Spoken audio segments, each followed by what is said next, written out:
ഈ സിനിമയിലെ നായികയ്ക്ക് ഫേമസ് ആവണം.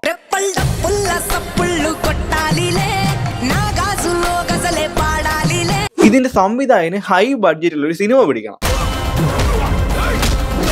പിന്നെ നായകന്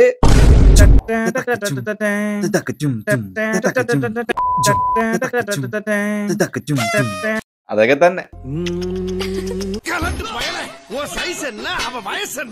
ആക്ച്വലി ഈ സിനിമ ഹിന്ദിയിൽ റിലീസായ അജയ് ദേവ്ഗണിന്റെ റെയ്ഡ് എന്നുള്ള ഒരു സീരിയസ് സിനിമയുടെ ഒഫീഷ്യൽ തെലുങ്ക് റീമേക്ക് ആയിരുന്നു. പക്ഷെ അത്രയും കിടിലനായ ആ റെയ്ഡ് എന്നുള്ള സിനിമയുടെ റീമേക്ക് എടുത്ത യവന്മാര് ഈ സിനിമയ്ക്ക് വേണ്ടി കാണിച്ചു വെച്ചേക്കുന്നത് എന്തുവാണെന്നറിയാവോ?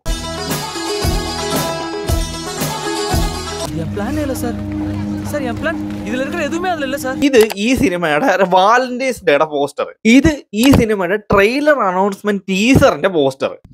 ഇത് ഈ പടത്തിന്റെ ടീസർ.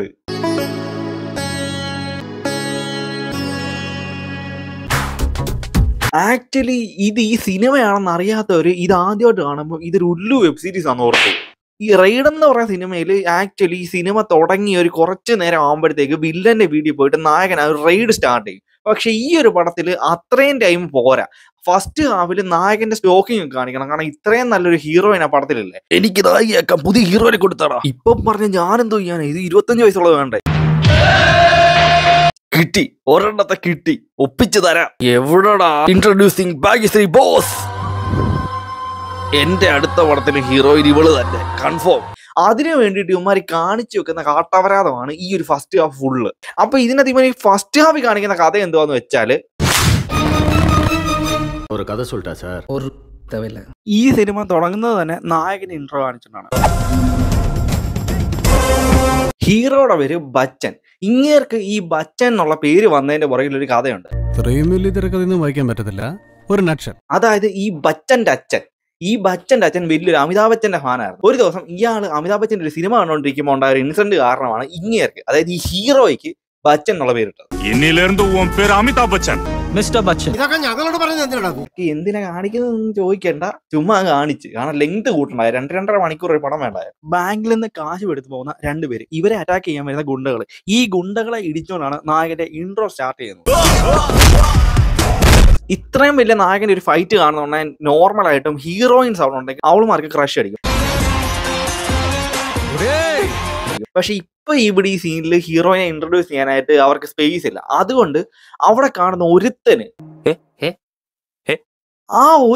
ഇവനെ കണ്ട് ക്രഷ് അടിക്കും. 24 karat gold தெரியும். ഇവൻ 24 karat character മാമാ. അടാ, ഇതൊക്കെ ലോകം മുഴുവൻ അംഗീകരിച്ച കാര്യമാണ്. ഞാൻ എന്റെ വീട്ടിൽ കയറ്റുമല്ലോ അവരെ. അമ്മ നല്ല നേരം ഫൈറ്റിംഗ് തെരിഞ്ഞ മാപ്പിള വന്നിരിക്കാ. എന്നാലും ഇവന്റെ ക്രഷ് തോന്നിയത് കൊണ്ട് തന്നെ പുള്ളി പറയുന്നു, ഞാൻ ഒരാണായതുകൊണ്ട് തന്നെ എനിക്ക് കുറ്റബോധമുണ്ട്. முதல் முறையா ஆம்பளையா பிறந்ததுக்கு வருத்தப்படுற மாமா. தீனா பொண்ணா பிறந்திருந்தேன். അയ്യോ, എന്തോന്നാടാ ഇവന്റെ ഡയലോഗ്. എങ്കിയൊരു കാര്യം ചെയ്യാം, നമ്മുടെ വീട്ടിലുള്ള ഏതെങ്കിലും പെമ്പിള്ളേർക്ക് ഇങ്ങനെ കെട്ടിച്ചു കൊടുക്കാം. ഇതിനായിട്ട് നായകനായ രവി തേജയെ വീട്ടിലേക്ക് വിളിക്കുന്നു. ഇവൻ തന്നെ മാപ്പിള ഫിക്സ് ആയിട്ട്.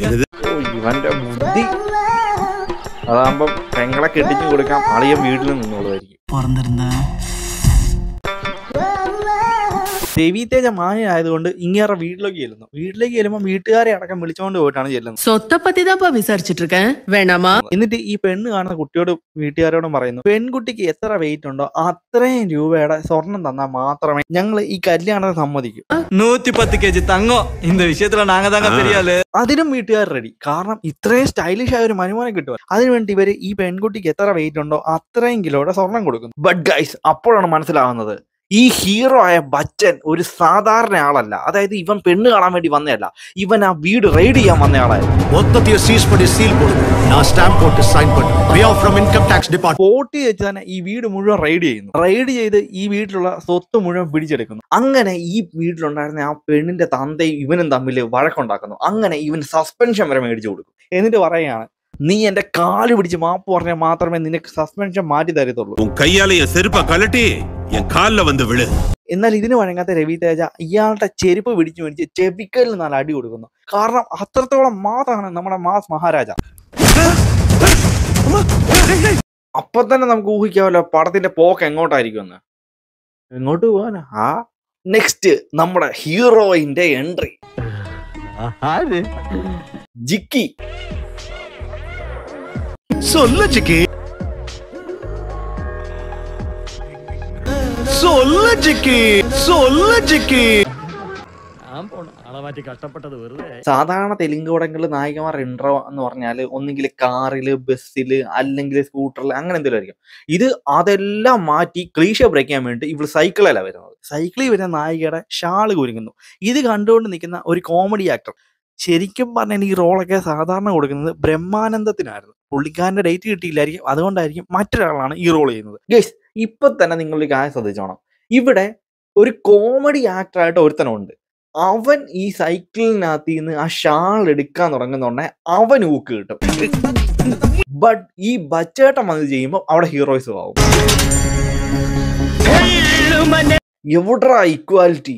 ഈ സ്പോട്ടിൽ വെച്ച് ബച്ചേട്ടന് പുള്ളിക്കാരിയോട് ഇഷ്ടം തോന്നുന്നു. இந்த மாதிரி ஆளு பின்னாடி சுத்தினாலும் முன்னாடி சுத்தினாலும் செம்மையா இருக்கும். ഈ ക്രഷ് തോന്നിയ ബച്ചേട്ടൻ കാണിക്കുന്ന വാളിത്തരം എല്ലാം കൂടെ വെച്ചാണ് ഇനിയുള്ള ഒരു 1.5 മണിക്കൂർ പടം പോകുന്നത്. ഇതിന്റെ ഇടയിൽ നായികയായ ഭാഗ്യശ്രീയോട് രവി തേജ പേരെന്താന്ന് ചോദിക്കുന്നുണ്ട്. പേര് പറയാൻ സൗകര്യമില്ലെന്ന് നായിക പറയും. நான் சொல்ல மாட்டேன். ഈ സ്പോട്ടിൽ വെച്ച് പറയും, നിന്റെ പേര് എങ്ങനായാലും നിന്നെ കൊണ്ട് തന്നെ ഞാൻ പറയിക്കും. கண்டிப்பா சொல்ல மாட்டேன். ഇതിനായിട്ട് അണ്ണൻ കാണിക്കുന്ന ഐഡിയ ആണ് ഈ കാണുന്നത്. എടാ, എന്തുവാണ് നീ കാണിച്ചത്? അഥവാ നീ എണ്ണ ഒഴിച്ച് അവള് കാല് തന്നെ അവിടെ വീണ് കാല് ഫ്രാക്ചറായി, കാലൊടിഞ്ഞ്, കാല് മുറിച്ച് കളയേണ്ടി വന്ന് ലാസ്റ്റ് വികലാംഗയായി ബസ്സിൽ കയറി സീറ്റില്ലാതെ അവിടെ നിന്ന് അവിടെ കാണാൻ പറഞ്ഞ ജീവനായിരുന്നെങ്കിൽ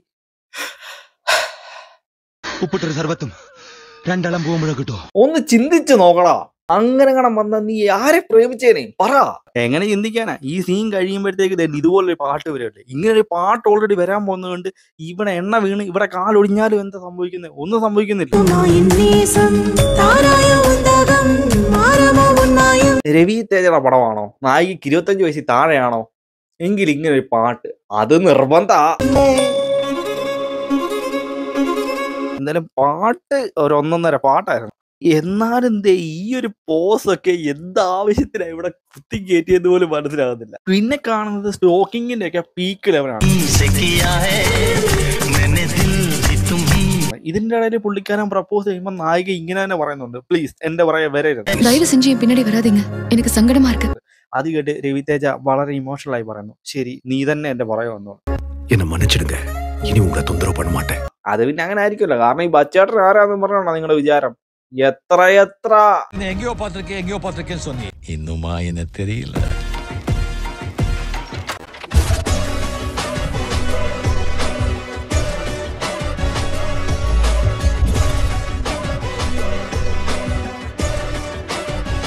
അത് കഴിയുമ്പോ പടത്തിന്റെ മെയിൻ വില്ലന്റെ ഇൻട്രോ. മെയിൻ വില്ലൻ ആര്? നമ്മുടെ ജഗപതി ബാബു. என்ன நடந்தாலும் நடக்கட்டும், கற்கூட்டம் கூடுதான், என்ன நடந்தாலும் நடக்கட்டும். അപ്പൊ തന്നെ എന്ത് സംഭവിക്കുന്നത് നമുക്ക് ഓൾറെഡി പ്രെഡിക്റ്റ് ചെയ്യാമല്ലോ. പടത്തിന്റെ ലാസ്റ്റ് ഇങ്ങനെ ഊക്കി പൊളിക്കും. നായികയുടെ വീട്ടിൽ മാത്രമേ ആ ഏരിയയിൽ ടെലിഫോൺ ഉള്ളൂ. അതുകൊണ്ട് തന്നെ ഇടയ്ക്കിടയ്ക്ക് നായകന് അവിടെ പോകേണ്ട സിറ്റുവേഷൻ വരും. ആ സ്പോട്ടിലെല്ലാം ഇതേപോലുള്ള പീക്ക് കിളവന്മാരുടെ ടൈപ്പ് റൊമാൻസ് കാണിക്കുന്നു. റൊമാൻസ് കാണിച്ചോട്ടെ, നായികയുടെ ഈ ബാക്ക് വശമൊക്കെ ഫോക്കസ് ചെയ്ത് എന്തിനാ വീണ്ടും വീണ്ടും ഷോട്ടുകൾ കാണിച്ചു പോകുന്നതെന്നാണ് മനസ്സിലാകാത്തത്. ഇതിന്റെ ഇടയ്ക്ക് ഇങ്ങനെ ഫാന്റസി കലർന്ന ടൈപ്പ് റൊമാൻസ് ഉണ്ട്. அன்னைக்கு சைக்கிள்ல மாட்டினது உன் தாவணி மட்டும் இல்ல என்னோடது, நல்லபடியா 3வது முடிச்ச கடவுள் பார்த்து போட்டா. ഈ പടത്തിൽ ഇതുപോലുള്ള സീൻസ് ഒക്കെ വെക്കുന്നതേ തെറ്റാണ്. കാരണം ഇത് ആ ഒരു മൂഡിലുള്ള പടമല്ല. அதை விட வேற என்ன வேணும்? ഇങ്ങനെ വെക്കും തോറും ആ ഒരു സിനിമയ്ക്ക് നല്ലൊരു തുടക്കമോ എൻഡിങ്ങോ കിട്ടത്തില്ല. വെറുതെ എന്തെല്ലാം ഒക്കെ കാണിച്ചോണ്ട് പോകുന്ന രീതിയിലേ ഈ സിനിമയുടെ ഫ്ലോ പോകത്തുള്ളൂ. അങ്ങനെ ഒരു വിധത്തിൽ നായകൻ തമ്മിൽ ഒന്നിക്കുന്നു, നായികയ്ക്ക് നായകനോട് പ്രേമം തോന്നുന്നു, വീട്ടിൽ അവതരിപ്പിക്കുന്നു, വീട്ടുകാർ കല്യാണത്തിന് സമ്മതിക്കുന്നു. இந்த முறை உன் ஆர்கெஸ்ட்ராவுக்கு நான் கோரஸ் பாடுறேன், சரியா? அப்படினா സ്പോട്ടിൽ വെച്ച് വില്ലന്റെ വീട് റെയ്ഡ് ചെയ്യാനായിട്ട് നായകൻ പോകുന്നു. உங்க சஸ்பென்ஷன் எடுத்துட்டாங்க, இப்போ அர்ஜென்ட்டா டியூட்டில ஜாயின் பண்ணுங்க. ഇയാള് ഈ വീട് റെയ്ഡ് ചെയ്യാൻ പോകുന്ന സമയത്ത് തന്നെയാണ് പുള്ളിക്കാരിയുമായിട്ട് കല്യാണം ഉറപ്പിച്ചേക്കുന്നത്. അപ്പം ഇവൻ ചെന്നിട്ട് ഇവളോട് പറയും, ഞാൻ ഈ വീട് റെയ്ഡ് ചെയ്തിട്ട് വരാം, എന്നിട്ട് നമ്മുടെ കല്യാണം നടത്താം. ஒரே நாள்ல வந்துருவேன். എന്തായാലും നമ്മുടെ ബച്ചേട്ടൻ ഇങ്ങനെ പോവല്ലോ, അപ്പം പുള്ളി ഒന്ന് എന്റർടൈൻ ചെയ്ത് വിടാൻ വേണ്ടിട്ട് എങ്കിലും ഒരു സോങ് സീരിയസ്ലി ഞാൻ ചിന്തിക്കാറുണ്ട്, ഈ ഒറിജിനൽ റെയ്ഡ് എന്നുള്ള സിനിമയുടെ ഡയറക്ടർ ഈ പടം കണ്ടാല് ഈ എന്താ പറയാ ഇതിന്റെ DVD പ്രിന്റ് എല്ലാം മേടിച്ച് അയാളെ കൂട്ടിയിട്ട് കത്തിക്കും. ആ ലെവല് ടോർച്ചറിങ് ആണ് പുള്ളിക്ക് കൊടുത്തത്. പിന്നെ കാണിക്കുന്നത് നായകനായ രവി തേജ വില്ലനായ ജഗപതി ബാബുവിന്റെ വീട്ടിലേക്ക് റെയ്ഡ് ചെയ്യാൻ പോകുന്നതാണ്.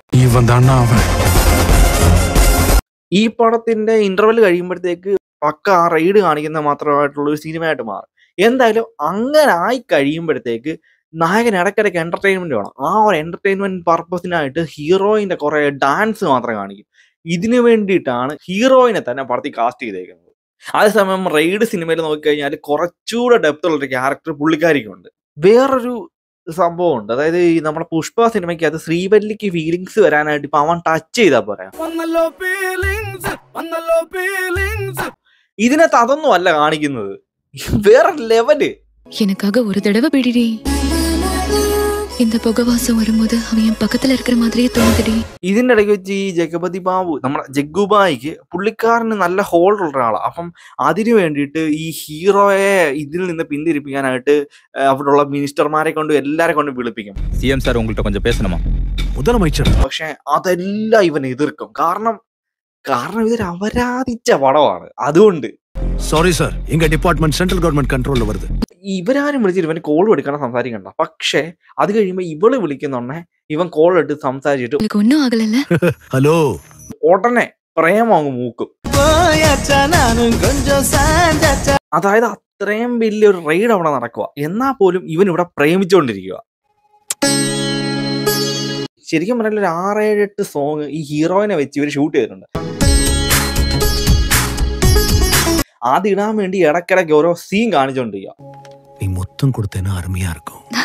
ശരിക്കും ആ സോങ്സ് മാത്രം ഇട്ടായിരുന്നെങ്കിൽ ഒരു 5 മിനിറ്റുള്ളിൽ ഈ പടം തന്നെ തീർന്നേനെ. അതായത് ഈ പടം എടുത്തേക്കുന്നത് തന്നെ ഈ ഒരു ഹീറോയിനെ വെച്ച് മാർക്കറ്റ് ചെയ്യാൻ വേണ്ടിയിട്ടാണ്. അത് നമുക്ക് പടത്തിന്റെ ഫസ്റ്റ് ലുക്ക് പോസ്റ്റർ പോലെ മനസ്സിലാവുന്നുണ്ട്. ഇതിൻ്റെ ഇടയിൽ നായികയായ ഭാഗ്യശ്രീ ഇടയ്ക്ക് വെച്ച് രവി തേജ കാണാനായിട്ട് വില്ലന്റെ വീട്ടിലേക്ക് തന്നെ പോകുന്നുണ്ട്. ഇത് കാണുന്ന വില്ലനെ മനസ്സിലാകുന്നു നായകനെ ഇങ്ങനെ ഒരു വീക്ക്നെസ് ഉണ്ട്, എങ്കിൽ ആ വീക്ക്നെസ്സിൽ തന്നെ കയറി പിടിച്ചേക്കാം. പ്ലീസ്, അങ്ങനെയല്ല ഉദ്ദേശിച്ചത്, വീക്ക്നെസ്സിൽ കയറി പിടിക്കുകയല്ല. ഇത് ഒരു നായികയുടെ വീട്ടിലേക്ക് ചെന്നു അവരെ അറ്റാക്ക് ചെയ്യുന്നു. நீ அந்த வீட்ல இருக்கிறவரைக்கும் நான் இந்த வீட்ல தான் இருப்பேன். நீ வெளியே போனாதான் நாங்களும் வெளியே போவோம். ഇങ്ങനെ ഒരു സീൻ ഒരുപാട് തെലുങ്ക് പടത്തിലും തമിഴ് പടത്തിലും എല്ലാം നമ്മൾ കണ്ടിട്ടുണ്ടായിരിക്കും. അത് തന്നെ ഇവിടെയും വെക്കുന്നു. എന്തുകൊണ്ട്? കാരണം ഈ കഥ നടക്കുന്നത് തന്നെ 70s ഈ ഹീറോയിന്റെ വീട്ടുകാരെ അറ്റാക്ക് ചെയ്യുന്ന വില്ലന്മാരെ നമ്മൾ പല സിനിമയ്ക്കകത്ത് കണ്ടിട്ടുണ്ട്. ബട്ട് ഇവന്മാർ ഇത് ജയിലറിന്റെ സ്പൂഫ് അടിക്കുന്ന പോലെ അങ്ങ് 3ാമതൊരുപ്പത്തെ ഇരുപ്പാള എന്ന് പറയുന്ന ടൈപ്പ് സാധനം വെച്ചിട്ട് നമുക്കാർക്കും അറിയാതെ ഏതോ ഒരു മകുണ്ടിയെ കൊണ്ടുവന്ന് അവിടെ ഫൈറ്റ് ചെയ്യും. ഇവരൊക്കെ ഏതടാ? ആക്ച്വലി ഈ രവി തേജയ്ക്ക് തന്നെ അവിടെ മാർക്കറ്റ് വാല്യൂ ഇല്ല. അന്നേരമാണ് അങ്ങനെയൊക്കെ മാർക്കറ്റ് വാല്യൂ കുറഞ്ഞ ഒരുത്തരെ കൊണ്ടുവന്നിട്ട് അവിടെ മാസ് കാണിക്കുന്നു. Income tax officer Aayakar Bhavan Hyderabad 500003.